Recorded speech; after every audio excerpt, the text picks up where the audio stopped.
Alright, so it's an hour or so later.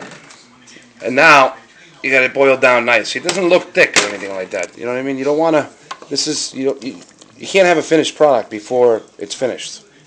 So at this point, you're going to stir it up, see it's on low. Nice.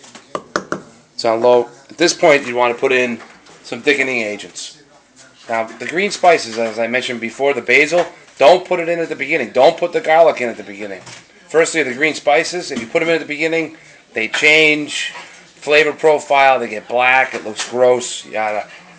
So the two cheeses, I have the Romano and I have the Parmesan. These ones are grated. I took the cheap way out today just because it's what I had in the fridge. But I'll put in about a total of a half cup, maybe a little bit more, so between the two of them.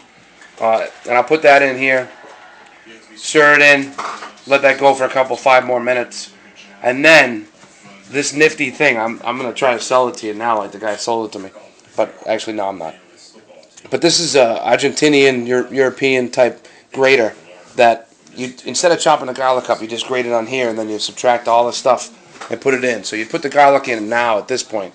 Let that go for 10-15 minutes. So now I'll combine with the cheese, so another 10-15 minutes total, cheese and garlic. Take it off the heat, and then you're going to add your basil leaves. If they're fresh, that's better. With all dried spices, you always want to do a little hand crush, so you just get the juices flowing in the oils. I use white pepper. I don't like black pepper in the sauce. And then a tiny, tiny touch of ground nutmeg.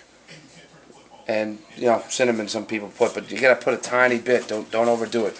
There's only 2 cans of sauce, so.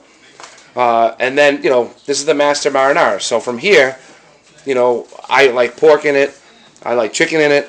But then you have each of those techniques, which, part 3 and part 4 and part 5 of the tomato sauce lesson will be how to take that master sauce and make it into a triple trillion things. So stay tuned to the Italian chef here, Giuliano. Peace.